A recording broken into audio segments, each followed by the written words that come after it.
Tell you, that's why his eyes is red like the flames of fire. Some scriptures. Hey man, these scriptures are like real simple. You know what I'm saying? Hey, I got a quick precept. This is 2 Ezra 5 in verse 30. It says, if thou, it says, and if thou didst so much hate thy people, yet shouldest thou punish them with thine own hands.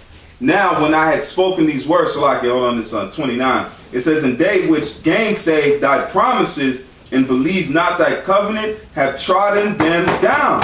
So if this happened to his own people, what do you think he's going to do to the heathens, man? That's right. What do you think he's going to do? Look what he did to us, man. Yeah. You know, look what he did to us, man. That's you right. know? It's gonna be hey, bro. God. I got a precept. That's cool. This is Revelation chapter 1 verse 7. Behold, he cometh with clouds, and every eye shall see him. The clouds of the chariots, man. That's right. Right. Go ahead. Behold, he cometh with clouds, and every eye shall see him, and they also which pierced him. They, Shalom, it says, and they also which pierced him, and all kindreds of the earth shall wail because of him, even so. Now, when you go into that word kindreds, when you go into that word in the Greek, I believe that word placed there is phula.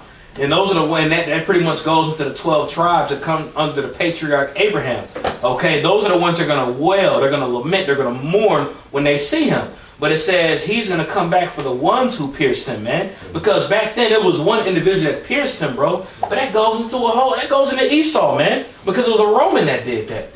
You know what I'm saying? And what comes into the embodiment of the ancient Roman Empire right now is the American Edomite rulership. All right, even the NATO and you know what I'm saying, the European Union, those guys, all those, they're gonna try to they're gonna come against and try to fight against the Lord when he comes back. He's gonna come against all of them, bro, because they're gonna still try to shoot those arrows at him when he comes back. Except for this time, but it ain't gonna touch him. You know, he's gonna come back for every single last one of those. You know. This is since you brought that out, this is 2 Ezra 13 and verse 5. And it says, and after this I beheld, and lo, there were gathered together a great multitude of men out of number from the four winds of the heavens to subdue the man that came out of the sea. The north, south, east, and the west.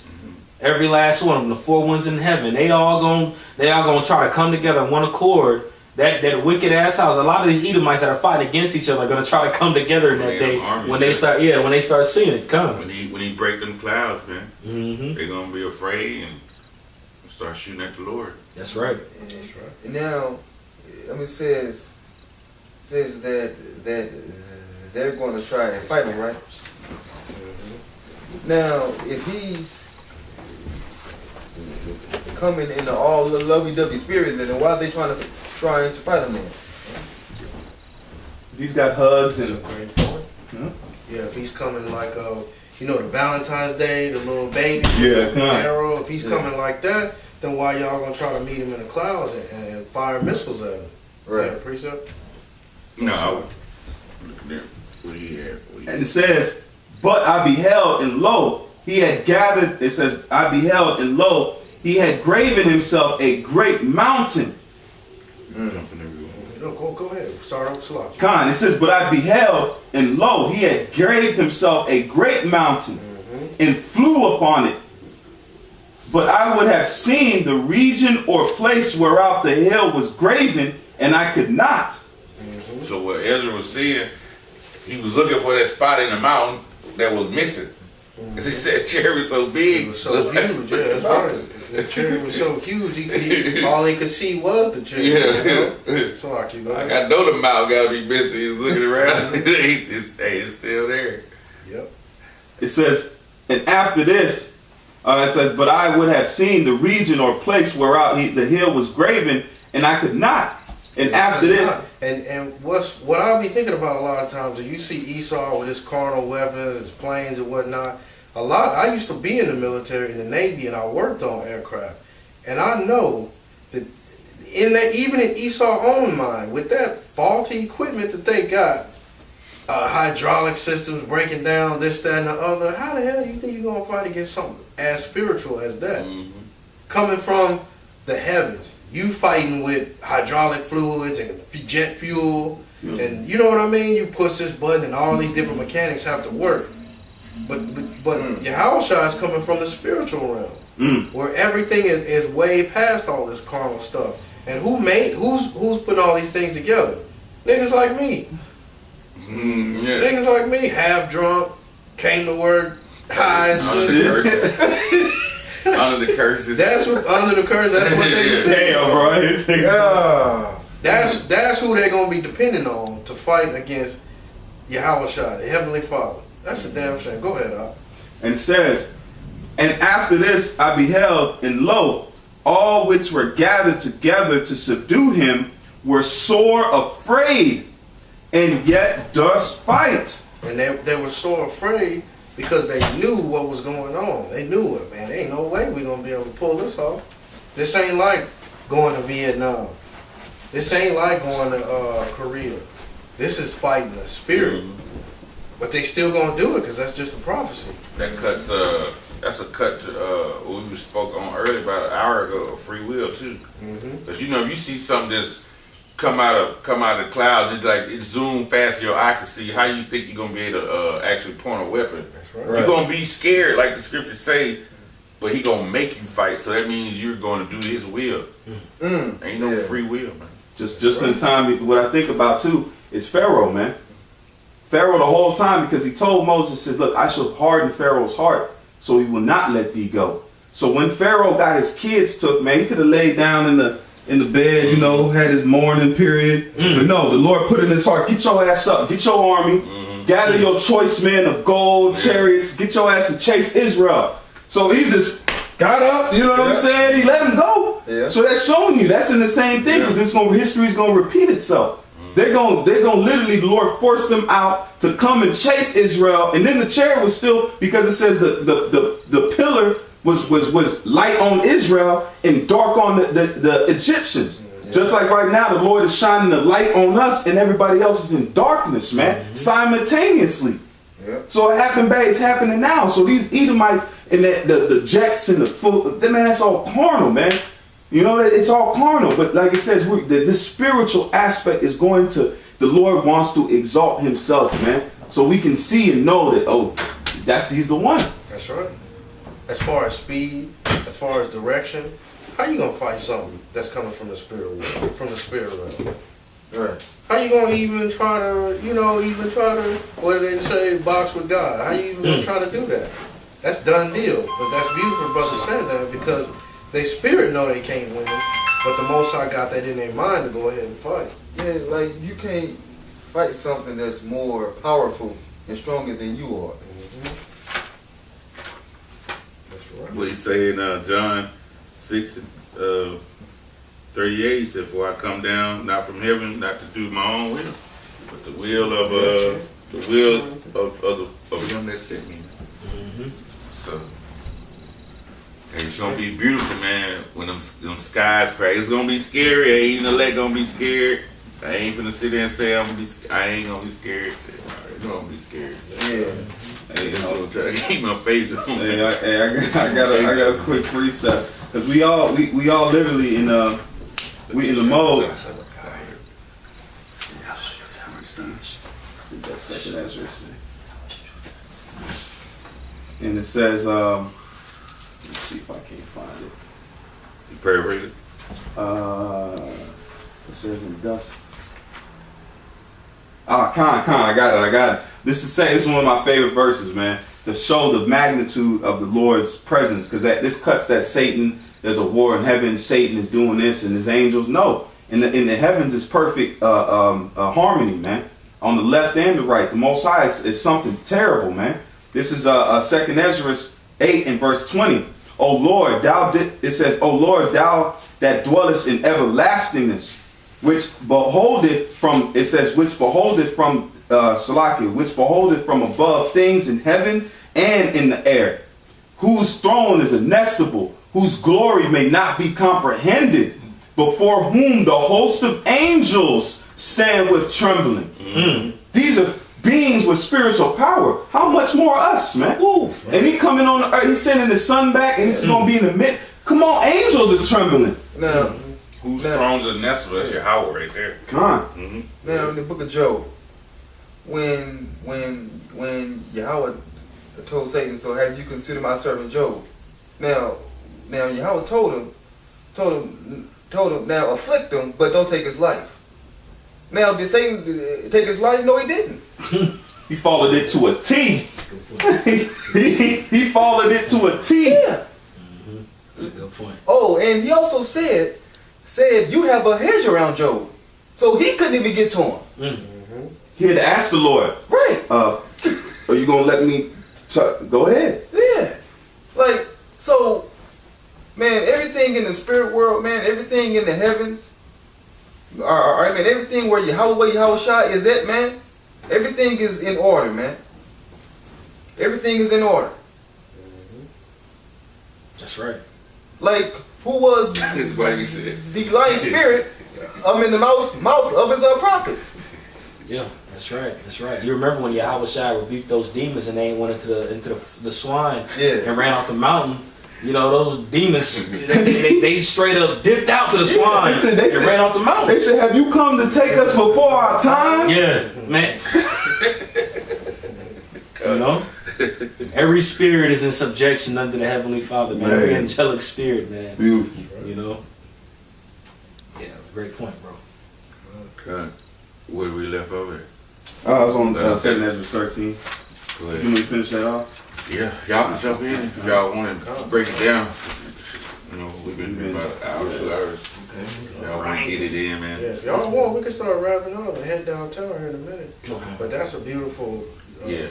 Where you reading from, brother? Go ahead. This is 2 Ezra 13, and I'll start at 8 again.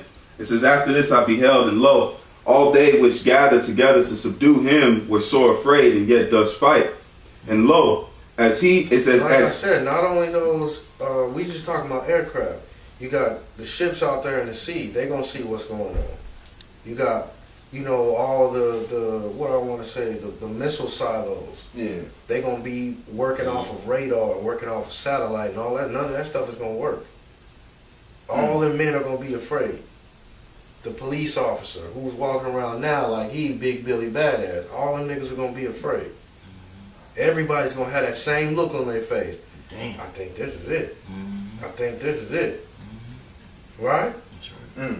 You got it. and lo, as he saw the violence of the multitude that came, he neither lifted up his hand, nor held sword, nor any instrument of war. But only I saw that he sent out of his mouth as it had been a blast of fire. A blast of fire. These people, man, they ain't gonna know what's going on. They ain't gonna know what's going on. They gonna say, damn, them cats on the corner.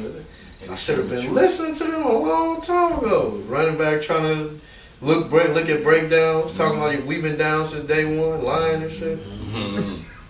Already. All this is gonna Yeah. come to that Yeah. culmination of everybody's gonna say, damn, the truth is Yahweh and Yahweh Shai, and that's it. Ain't gonna be no other God to worship at that time. It ain't gonna be no Jesus. Mm-hmm.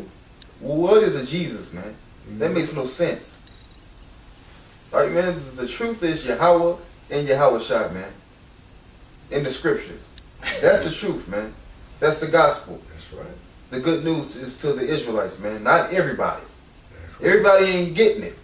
The heathen are going into slavery. That's right. James. So they ain't a way to pray to Minerva, like Pilate was doing. He said, Minerva, tell me something. He was like, nothing. What it said they gonna cast their idols out in that day. That's right. They gonna cast out everything, man. And right now, even might turning their back on their idols now, man. Cesare losing. And it says, after lo, as he saw the violence of the multitude that came, he neither lifted up hand nor held sword nor any instrument of war, but only as I saw he sent out of his mouth as it were a blast of fire, and out of his lips a flaming breath, and out of his tongue he cast out sparks and tempests, and they which were damn. That's concentrated fire. It's a laser. But what are these aircraft gonna do with that? Right. What are these They can't do niggas nothing. out here running around with a super soldier suit? What they gonna do with that? Right. it's all over at that time. It's done deal. That's a wrap. Now those super soldiers suits. Now the ordinary gun and bullet can't do nothing to it. But those lasers though from the chariots can. It's gonna tell you when you read on. That's right. No, the fact he about to read it. It says, and out of his lips a flaming breath, and out of his tongue he cast out sparks and tempests, and they were all mixed together. The blast of fire, the flaming breath, and the blast of tempest, and fell with violence upon the multitude which prepared to fight, and burned them up every one. That's right. So that upon a sudden of an innumerable multitude, nothing was to be perceived but only dust and the smell of smoke. When I saw it, I was afraid. It evaporated. That fire gonna evaporate y'all ass. And he was on the good side of it. Yeah. He was on the side watching. Oh shit! Yeah. Oh, nothing. Yeah. Laser beam the whole, and you see laser when they do LASIK and different things like that, like the eye surgery. Yeah. They laser the old lens on your eyes pretty much, and it incinerates everything and then puts a new type of a lens on it pretty much. That's what it's just gonna literally clear out. That's a fearful sight, man, to see just bodies, dust, tanks, or bombs, and the bombs are gonna be blowing up by the laser, just smoothing out everything, man. Didn't lift up nothing, just smooth out everything, man. That's and for us to be into that and to know it, that's preparing us, man. We gonna, Lord willing, we make it to those times. We gonna see these things, man, and we gonna be afraid, man. Yeah. If Ezra was afraid, how much more us? And the Lord, this says that Ezra's prayers went into the Lord's ears, man. We also gonna be a part of that too. We're gonna be a part of that. Yeah. Shooting missiles and burning shit up. I'm a quick precept if y'all don't mind. Come on. 1 John chapter 4, and I'm gonna start at 17. Herein is our love made perfect, that we may have boldness in the day of judgment. Because as he is, so are we in this world. So we just keep rocking and rolling in the spirit, and Yahweh Shemel Shah willing, everybody in this room and the brothers we are with in the camps, we gonna be doing all the same things. We're gonna be a part of that. Verse 18, there is no fear in love. So that fear that we have, what is love? Keeping of the commandments. So as long as we staying within the truth and keeping our conscience clear, staying away from sin, then we're going to be rolling with Yahweh Shai in that day. But perfect love casteth out fear, because fear hath torment. He that feareth is not made perfect in love. So as we keep them commandments, that fear is going to be falling off of us. Like Yakal said, I mean, we human, so some of that shit we gonna be like, what the hell is going on? Shaking and shit. Right. But as we keep going, we're gonna be right there. That's right. We're gonna be right there. God. But that was that on that precept. I ain't got nothing else, man. Hey, That's it. now go back. We're gonna get these two, and we're gonna be done. Because earlier Ezekiel 34:11, Oh yeah. and then Malachi 4 and 2. Yeah, Okay. and we're gonna be done. We're gonna be done. Okay. This is Ezekiel chapter 34, verse 11. And it reads, For thus said the Lord Yahweh, behold, I, even I, will both search my sheep and seek them out.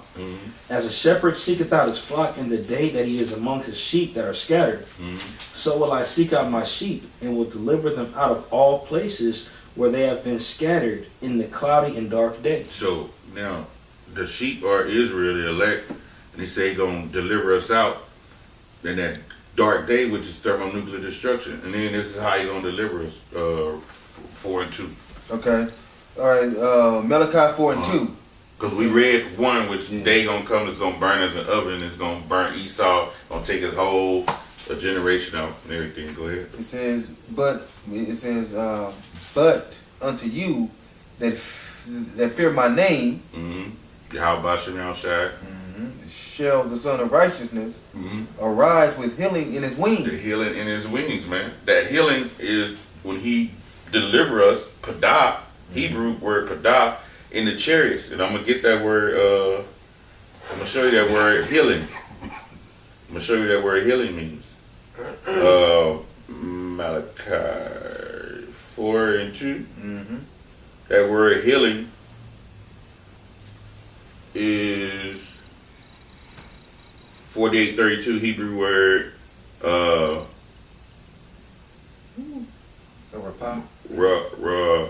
Ramah. It says Marafah. Yeah, Marfa. It says Strong's definition, literally, abstractly, a cure, figuratively, concretely, deliverance. So, how are we going to get delivered? In the chariots. Yep. That's the healing of his wings. His wings are the chariots. Right? Go ahead. Say, and shall go forth and grow up as calves in the stall. Calves in the stall. A calf is raised in the stall. He's fed. He's nourished right there in the stall. We can grow, become strong, and we're gonna be nourished with that spiritual power. We're gonna be nourished with more that basic spiritual power when we're in them chariots. He gonna give us that power, and then we're gonna. Whew, hey. It's gonna be on, man. It's gonna be on like Donkey Kong. Right. Baba Ratazar. Come. Y'all got anything else?